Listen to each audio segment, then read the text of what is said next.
बिहार के छोटे से गांव देवपुर में आज खुशियों का दिन था। मुखिया की इकलौती बेटी सावित्री की शादी तय हो चुकी थी।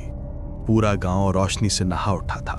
आंगन में सजे आम के पत्ते, हल्दी की महक और मंगल गीतों की आवाज। हर कोना जैसे कह रहा था, मुखिया जी की बिटिया दुल्हन बनने वाली है। अरे बिटिया देख, तेरे ससुराल से हल्दी आई है। बड़ी हवेली से खुद उनके नौकर लेकर आए हैं। शुभ काम है बिटिया, जल्दी से इसे घोलते हैं। माँ, सुना है उनकी हवेली बहुत बड़ी है पर बहुत शांत भी। हवेलियां शांत नहीं बेटा, बस बुजुर्गों की दुआओं से भरी होती हैं। सावित्री की हल्दी की रस्म शुरू हुई। माँ ने ससुराल से आई हल्दी को दूध में घोलकर फूलों की पत्तियों से सजाया। पर उस हल्दी की महक कुछ अजीब थी, थोड़ी सी कड़वी, जैसे किसी पुराने तेल में भीगी हो। पहला टीका माथे पर लगा, फिर गालों पर, फिर गर्दन पर, और जैसे ही हल्दी पूरे शरीर पर लगाई गई, सावित्री की चीख ने माहौल बदल दिया। माँ, ये क्या लगा दिया? मेरा बदन जल रहा है, जैसे खाल उतर रही हो। हाय भगवान, ये क्या हो गया मेरी बच्ची को? हल्दी धोई गई, मगर सावित्री के बदन पर लाल धब्बे उभर आए थे, जैसे किसी ने महीन कांच पीसकर उसमें मिला दिया हो। अरे ये तो कोई अपशगुन है। कौन करेगा ऐसा काम? किसी की नजर लगी है बिटिया पर। मेरी बच्ची अभी शादी में 2 दिन है, भगवान रक्षा करे। 2 दिन में सब कुछ भूल जाने की कोशिश की गई। घर में फिर से हंसी गूंज उठी, पर हल्दी का वो डब्बा, वही जिससे सब शुरू हुआ था, अभी भी फुलवा के कमरे के कोने में रखा था, और रात के सन्नाटे में उससे आती थी हल्की फुसफुसाहट। अगले दिन ससुराल से शगुन आया। लाल जोड़ा, गहने और एक रहस्यमयी डिब्बा बड़ी हवेली से भेजा गया है। खुद बाबूजी ने कहा है, ये जोड़ा सावित्री बिटिया के लिए है। किसी की बुरी नजर न पड़े, ध्यान रहे, इसे किसी और के सामने मत खोलिए। आप निश्चिंत रहिए, हम संभाल लेंगे। फुलवा ने वो थाल सीधे अपने कमरे में रख दिया, पर भूल गई कि उसने कभी खोला ही नहीं। रात को वही संदूक अपने आप ठक ठक की आवाज करने लगा, जैसे कोई अंदर से खटखटा रहा हो। कौन है? शादी का दिन आ गया, घर रोशनी से भर गया, पर फुलवा के दिल में डर अब भी था। हाय राम, लाल जोड़े के साथ ये काली चूड़ियां, कौन भेजता है ऐसा अपशगुन? काली चूड़ियाँ? अरे ऐसा तो कोई शत्रु भी नहीं करता बहन।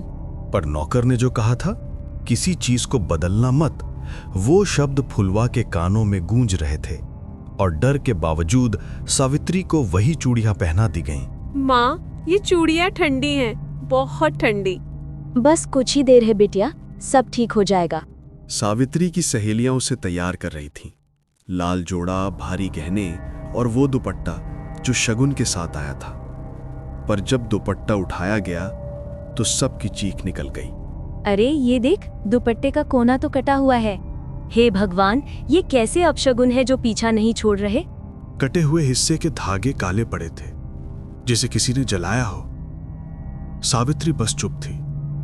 उसकी आंखों में एक अजीब सन्नाटा था, जैसे वो सब कुछ देख रही हो पर कुछ कह नहीं पा रही हो। रात गहराती जा रही थी, मंडप सजा था, बारात आने वाली थी, पर हवेली की दिशा में कुत्तों के भौंकने की आवाजें लगातार बढ़ रही थी।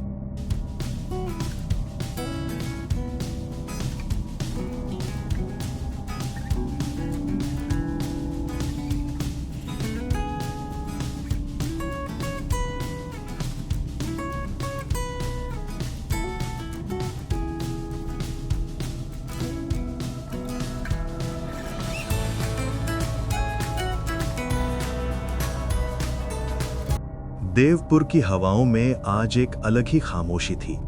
मुखिया की इकलौती बेटी सावित्री आज विदा हो रही थी, पर इस विदाई में रुलाई से ज्यादा डर था उस रात के बाद से जब हल्दी उसकी त्वचा पर जलने लगी थी। फुलवा देवी सावित्री के माथे पर सिंदूर जैसी हल्दी लगाती हैं।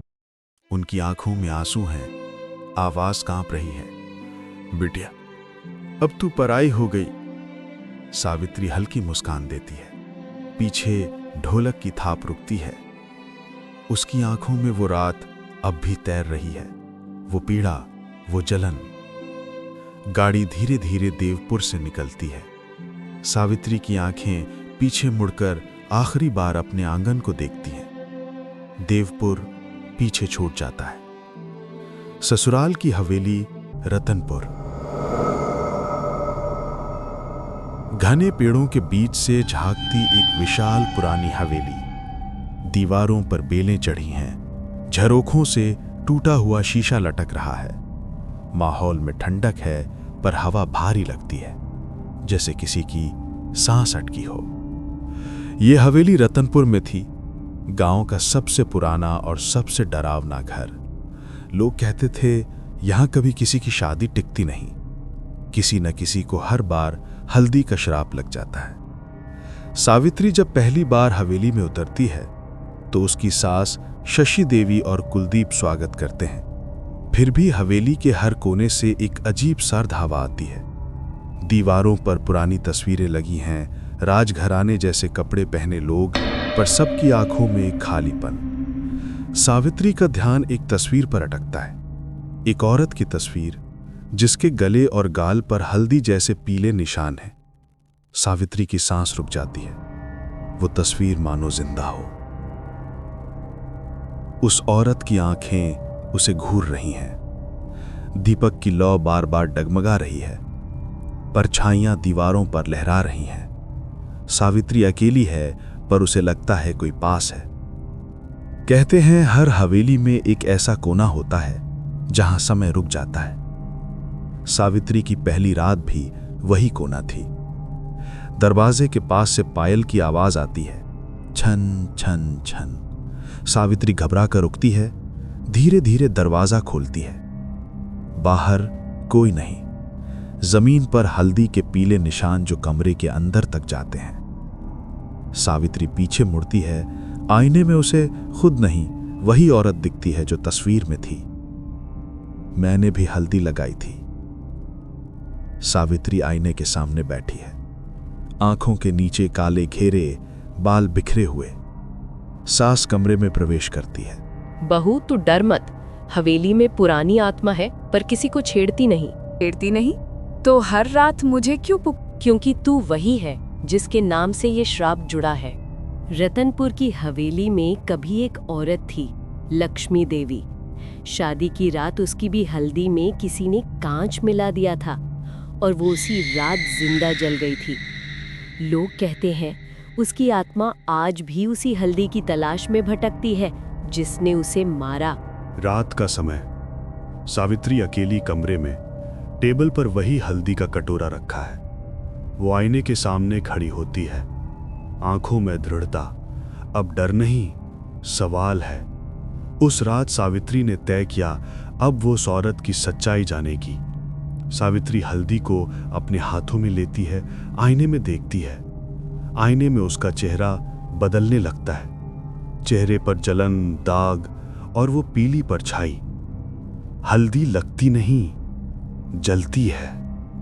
आईने टूटता है, दीपक बुझता है और उसी पल हवेली के बाहर से किसी की चीख गूंजती है, सावित्री।